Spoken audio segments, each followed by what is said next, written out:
Rocking into the Night by Sean McGee. Read by Sean McGee. Prologue. Xavier stared through maroon curtains at the glow of fey light on the ground. The green grass and flowers sparkled full of life. It turned his stomach. Worse was the pathetic reaction of the other sanguine. The Druid and his curse of fey powers on his land made this a disgusting haven of life instead of an area of blood magic and undeath. Despite the potency of his vampiric blood, daylight still brought him pain when the ground remained covered in the abomination of fey power.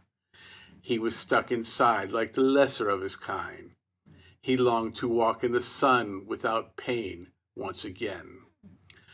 Boots stomped 4 houses away on the pavement between houses. The privileged gods of Void's harmony, adorned in boots of blood, patrolled the streets. They rounded up weaker vampires. It was only their relationships that kept them from the list of those to be sacrificed. If they were full vampires, they'd be elite gods. He twirled the knife he saved for final blows. The weight of the maroon wolf-hide hilt twirled above the black blade in his hand before he sheathed it. Mindful of the risk, he avoided its poisoned touch by holding the white cow leather and placed it in his black sheath under a long coat. The damnable Druid of the Southeast Territory, Corey Norwood, had provoked a response from the feeble leadership of vampires. The pathetic excuse of leaders voted to awaken a vampire lord. They hoped to be considered among his trusted vassals without realizing that vampire lords only recognize competence.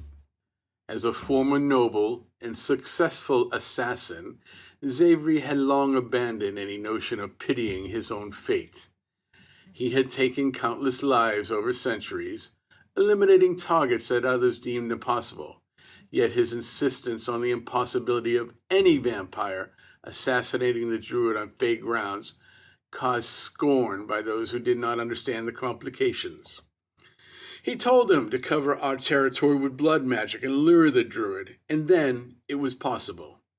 Let the Druid stand on fey-covered lands and they'd need an army.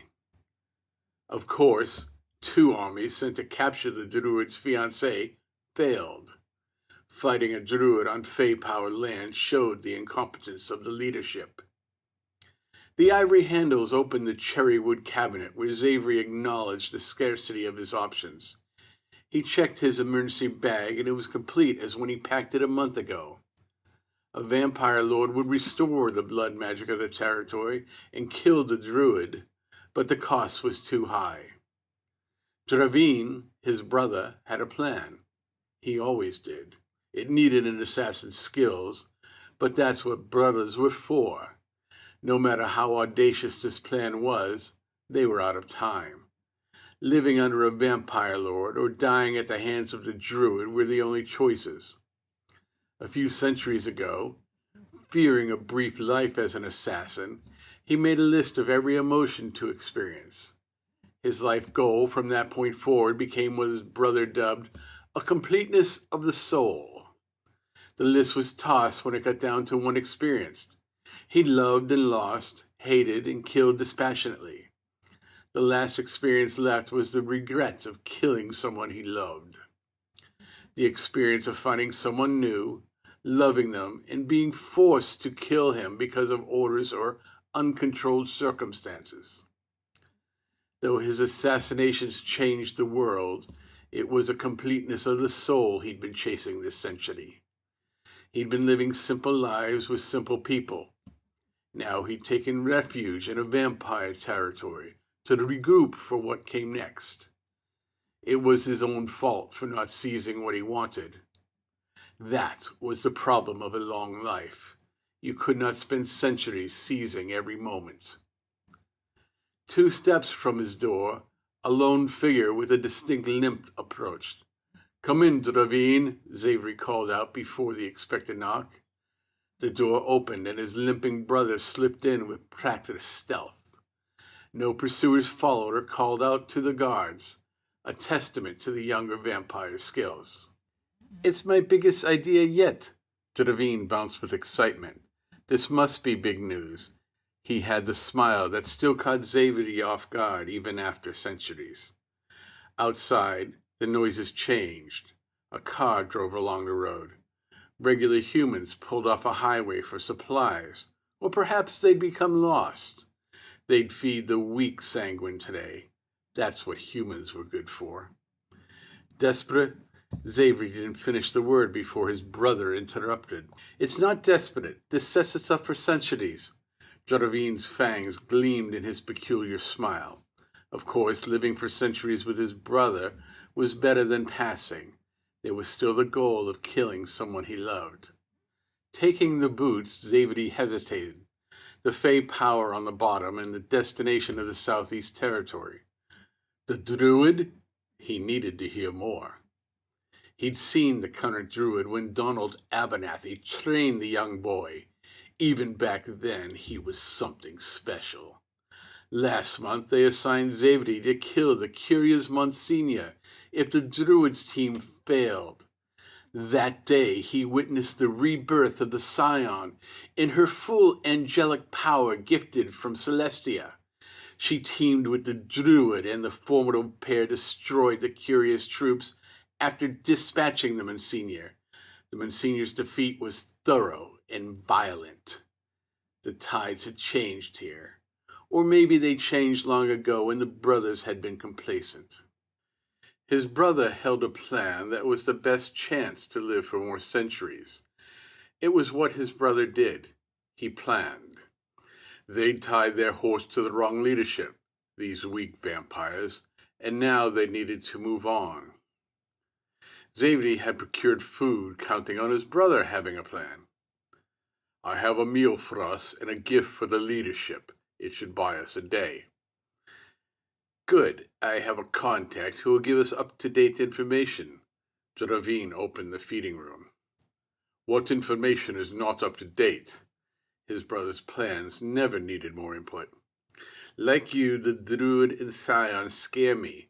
I'm keeping tabs on every Abernathy and any hint of those two. His brother led the way into the room with the crying family. Feeding, they drained the two teenage children, making sure they'd become actual vampires. They kept the parents close, knowing that when the teens, driven by hunger, killed their parents, their humanity disappeared. These fresh vampires wouldn't be the empty shells the leadership had been creating over the past year. These teens had the spark and would have been realized. They'd make strong vampires. The search pattern changed. The clumps of the searchers had drawn closer. No more waiting, said Xavier. As they stepped into the blinding sun, the magical boots shielding them from the fey magic on the ground, he couldn't shake the feeling of resignation. If they killed the leadership and stopped the foolishness of summoning a vampire lord, the burden of caring for countless feeble vampires would fall on them. With the elite guards absent from the forward operating base, the brothers only needed to avoid the gates. They cut through a trailer park and entered the sparse woods. After a few miles, they stepped onto the main road outside the base. How far had this group of vampires fallen that no one had challenged them? Ahead of pursuit, he allowed the experience of happiness with his brother. You surprise me. I can't deduce where the boots came from. His brother had not relayed the rest of the plan. The smile gave away how he took pride in his recent actions. I stole them from the leadership, Dravine replied matter-of-factly, revealing that this plan had been in motion for weeks. This also meant there was no return. An hour later, his brother mesmerized a human, and the man drove the two east. Now we have time. Tell me the plan. He peered out the window at the road signs marking their distance to Birmingham and Atlanta. Mariana has made 3 requests with a name-your-reward offer. It scared the leadership, and they kept it secret. The assassin shook his head. Not dealing with the Nephilim who desired to break the universe might be the smartest move the leadership made. but the Nephilim kept her word on rewards. All 3 requests are in the Southeast Territory, said Druid. The wait had gone on too long. Stop right there. Tell me how we survived the Druid. Xavier controlled his anxiety. His full blood reservoir pumped the fresh blood through his body. The Southeast Territory meant death with the Druid and Scion located there.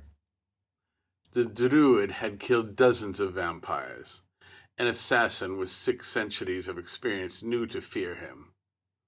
Our territory in the Delta has been at war with them for a century. Every incursion of ours ends in failures. Yet the lone Druid walked into our territory, took over our sensing pole, and walked out while we hid in our houses. He poisoned the land with life and fey magic. The residual fey power simmering below the surface of the land caused an ache that living creatures couldn't fathom. The Druid had escalated the war, and now full vampires suffered. Druid showed his fangs in that weird smile of his. The realized council mocks us too. They call our war a feeble and failed grab at respect. To answer your real question, his brother pulled out a report. Because the Southeast has become vulnerable. Xavier accepted the packet. As he read, skepticism and tension knotted his brow. The report stated incredible news. Do we have proof? I have a confirming report from my contact who was there. She sat 3 seats away from the Druid. He handed over a second report. The second report confirmed the unbelievable news. The Druid had lost his memories and disappeared. Rebecca Adams, the Scion, had moved to the Chesapeake Bay territory. See? Druid asked. Yes. The weight of uncertainty lifting. Do you have an outpost? Let's get up-to-date information. What are our targets? Capturing Nicole Hendricks is one target, but not one I recommend, Druid warned. The fiancé of the Druid was a foolish choice. Next. Steal the blood seal or kill a girl named Hannah Cassidy. Locations? Either option sounded fine. Both in Beaufort, Georgia, but I have a scout and will meet my contact in Douglasville. How long do you anticipate before they detect us? There were others in the Southeast Territory, even if they weren't as deadly. Xavier leaned against his blade on his back and pressed against the one on his leg. The boots are working to protect us from detection.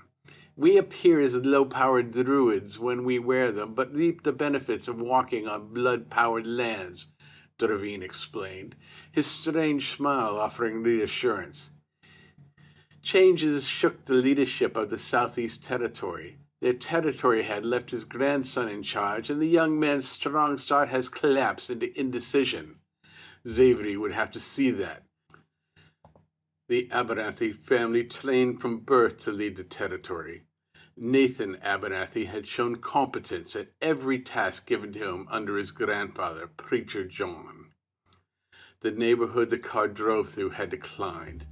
The dilapidated neighborhood lacked danger. It was a broken place with no hope. Arriving at a house with a repaired porch, memories flooded Xavier. I remember this house. I was the first investigator on site 40 years ago. Yes, the council declared it off limits, so I bought it with a thrall of mine and have used it with impunity. His brother flaunted his disdain for the vampire leadership openly, but this had been a surprising purchase. It was the location of a spectacular failure of the vampire leadership. He stepped into the drive and touched the ground. The old Druid, Donald Abernathy, killed a handful of fresh vampires, released the prisoners, and stole the payment from the Curia. He finished his killing at this house fast enough to stop the Curia. The leadership couldn't even claim to have delayed him. Memories came back of the slaughter's aftermath. The old Druid's joy in killing vampires was clear. He even listened to music while he killed the vampires, despite the rain. A woman had watched the scene and needed to be killed after interrogations. He mesmerized the car's driver to continue 2 hours north. The walk up the stairs allowed him to put those memories aside. They should have seen the tide turn in favor of the Druid back then. Inside, they got up-to-date whereabouts and waited for sunset. I hate this territory, Druid thrust a fresh report on the crushed red velvet couch. There is a vampire, an ally of the Druid guarding half of the seal. Did he marry a werewolf? Xavier joked. A vampire and a Druid as allies struck him as preposterous. Druid turned with his fangs bared. No, but he is friends with one. He is friends and business partners with a hunter and friends with a Druid. There was no smile. Hatred covered his brother's face. Hunters, Druids, and werewolves were natural enemies of vampires. Werewolves and hunters were natural enemies too, but not in the southeast region. The territory of love, as Druid called it, proved successful. Every other territory is witch-based, shaman-based, vampire-based, and whatever. They could have stayed Druid-based and not changed everything up. Druid relented. Instead, it's all a big love fest and no natural enemies exist. He handed his brother a picture. An old man sat with the Druid, another large man and a vampire. The old man was obviously a werewolf in human form. They drank beer, a human drink. They were laughing in the photo. The large man is Miles the Hunter. Xavier understood his brother's hatred. It was not natural. The territory of love should be a disaster, not a resounding success. But they had a job to do, and they'd continue going over the information. The information brief verified the ideal conditions. The Scion was still in Virginia, and the Druid missing. Their brief stop ended at sunset. That's when the alarm sounded in Void's harmony. The vampire shrills entered their minds over hundreds of miles on a territory crossing. There was no search for the brothers. The appeasement using the new vampires worked. Outside, a new car pulled in front of the house. It was more in the style of the two vampires. Druid drove and merged into traffic on the outskirts of Atlanta on the way to Beaufort, Georgia. Xavier, preparing himself for the silent and traceless killings ahead, meditated. The tension lingered with a glimmer of relief. This time, they have a fighting chance, but all the emotions had to go. His meditations brought refuge to his soul, a cleansing of the haunting memories of harsh days.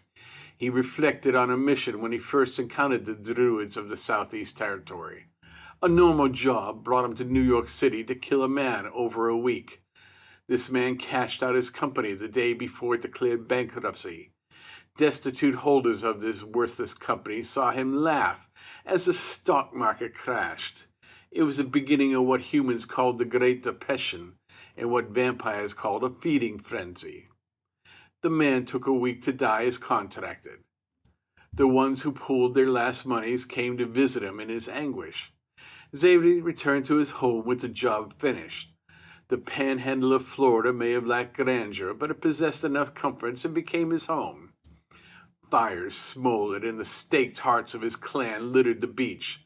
The relentless Druid, Donald Abernathy, transformed hundreds of square miles. A search led him to find the remaining traumatized vampires. The Mississippi Delta became their refuge. Dozens of vampires died from the onslaught of one lone Druid and his relentless Fae-powered bullets. Xavier waited for his brother, and when Druid returned a month later, the two of them traveled to kill the Druid. Assassination attempts and skills were not enough. Donald Abernathy was a relentless killing machine. Worse, the Druid apologized and let them go. His haunted voice stayed with the vampires. I'm tired of killing y'all. Please leave. That comment wounded deeper than any of his weapons and never healed. That old Druid trained the new Druid, Corey Norwood.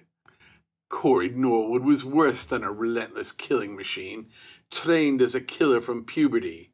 He brought life and love everywhere, and if you didn't like his vision, he killed without a second thought. A shiver down his back alerted his senses to the present. He did not rid himself of his emotions, but it was too late. There's a vampire here. Xavier's senses were much higher than Dravine's.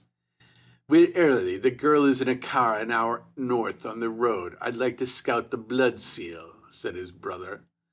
A brilliant strategist sometimes forgot the tactical. Escape plan, then. He looked at the open parking lot. Plenty of paths to escape. His brother stopped in front of the car. Good call. At most they have one flyer. We fly north, find the girl, and kill her. With an escape plan in place, they moved forward. Two young men stood outside the door under the overhang. Another pair of men walked out of the adjoining camping store. They joked with each other, the slight man taking the lead. The four waved at each other. That meant they were regular at these stores. Prepare flight, Xavier hissed. Humans that use magic were called realized, and they clumped together. These could be humans with magic. As soon as his mind focused, Xavier's senses flared, just as a werewolf pulled them into the realm of shadow. Vampires thrived here too. The act showed how strong he was to move others to a different realm without consent. The creature stormed towards them from a mile away and ran at supernatural speeds. They weren't alone in the realm of shadows. Two of the humans were realized and entered the realm with them. The territorial love outnumbered them. They faced a vampire, a werewolf, and two realized humans. His brother's disgust at the territory proved accurate. Behind me, Xavier drew his poison blade and shrouded the two in blood mist. Khalil, catch! The enemy vampire tossed a shotgun to one of the young humans. Next to him, the slight man opened his jacket, and sunlight poured from his chest.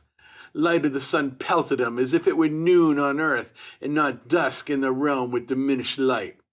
The light blinded them. Without the boots of his brother, they'd be dead.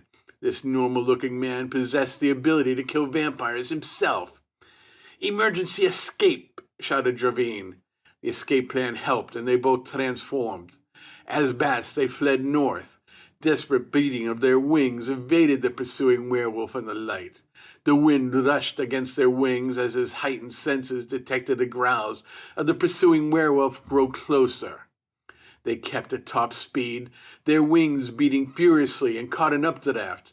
The two gained height without effort.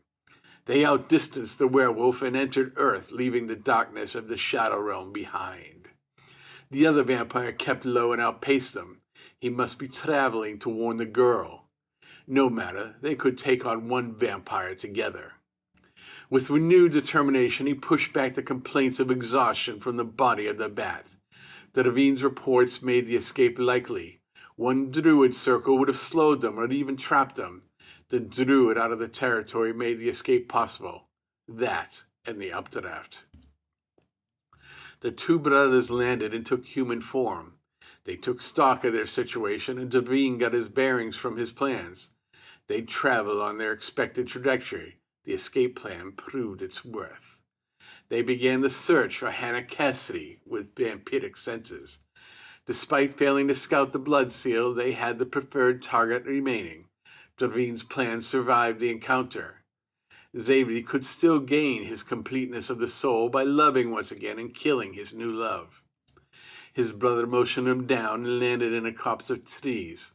Bad news, the vampire just warned the girl. Worse, the scion is with them. Check out the red car. The girl handcuffed to this scion as the target. Xavier didn't need to have the scion pointed out to him. He saw her announce herself in the horrible golden light of goodness. However, the scion without a free arm and the girl unable to run freed up possibilities. The plan lived and needed few alterations. No plan survives a first encounter with the enemy. He reminded himself of Rebecca Adams. With incomplete weapons training, she showed vulnerability, but her potential outshined the Druid. Where the Druid spread life, the Scion brought the celestial light of goodness. Her mere presence ignited a celestial aura that ate the flesh of any vampire. She emanated beauty and love, a haunted being. Arriving at the gas station, Dravine nearly jumped with excitement. I'll provide the distraction and you kill the girl. Zaidvi held up his hand. They were close and needn't rush. The Scion. Trees around the station limited visibility. The only witnesses had come from the fast-moving cars on the highway. Humorous that they hid in trees in a Druid territory, but a Druid territory without a Druid gave them more options. The anticipation of a kill awakened his nerves. If they achieved perfection for 5 minutes, their plan would succeed. While the vampire enemy pumped the gas, the Scion walked the handcuffed girl to the restrooms. Her blonde hair was flat and unkempt. Something hindered her in her human form. The Scion's transformation into an angel happened instantly. This needed a careful move. Kill the teenage girl with instant lethality, then they escape. They needn't discover why the Scion handcuffed the young girl, or if she caused the hindrance. The price on Hannah Cassidy's head was enough. They needed a distraction, but where? The gas station lit up in a fey green light, and a pop sounded behind them. Bare feet walked and did not care if anyone heard. Only one man did not fear 2 vampires. The Druid. Terror cascaded down Xavier's stiffened spine as he turned to see the Druid. Young Corey Norwood sauntered towards him. The Druid spoke in German, an accent from Vienna, much like Xavier and Dravine spoke centuries ago. There are no other Druids in the Americas, but your disguise is good. His assassin calm slipped and he gripped his hilt. Dravine's information was wrong. The Druid watched his lands even if he was not in them. But the Druid was something else now. Something new emanated from the young man's eyes. Age? The black knife in the Druid's hands had found Dravine's heart. The young Druid moved faster than either could see, and his brother had raised a defense. Blood squirted from the wound and soaked the frozen leaves. Technically, the fight hadn't ended. Not without a wooden spike in Dravine's heart. But the Druid's face showed the fight ended. The Druid relaxed his stance. Xavier? Asked the Druid, stepping back.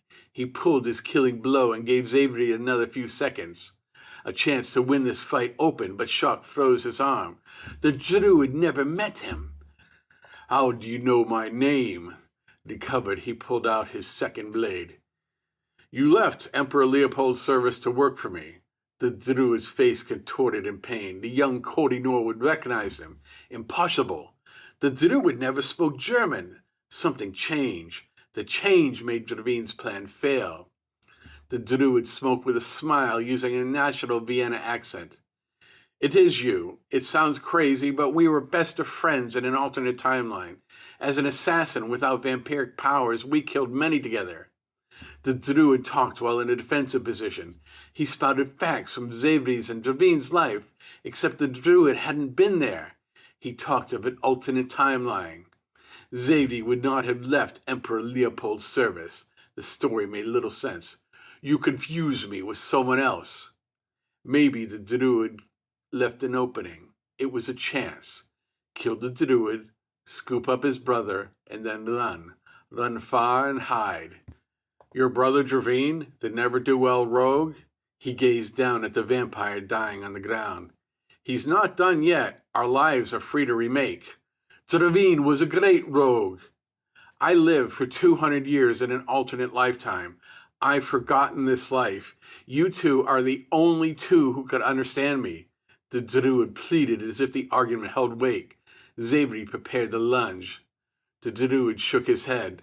I hated leading men in war, but I'm fine being a killer. Is there any chance you will change your ways and work for me again? With no backup plan, the Druid could take him one-on-one. However, last-minute negotiations from a position of weakness never went well. He lived a good life. Either he'd kill the Druid and save his brother, or he'd die in the manner he'd chosen. Please, said the Druid, I need one person who understands me. I don't fit in this world anymore. He paused with tears in his eyes. I have an estate in Vienna. Xavier ignored the comments. He saw an opening in the emotional plea and attacked. One all-or-nothing attempt at winning. The Druid's fast movements thrust the tonfa into his heart with a single move. The assassin's blade never came within a foot of the Druid. Blood from his last meal poured from him, and he gazed at the shock on his brother's face. Dravine never expected to fail. Tears fell out of the Druid's eyes as his black knife penetrated Xavery's chest. We always talked about killing someone we loved to feel the anguish. You called it a completeness of the soul. He wiped tears from his eyes as he finished the kill. It hurts. I hope you never experienced it. Dravine's hand plopped over to touch his brother, and the two touched one last time as the Druid cut out their hearts.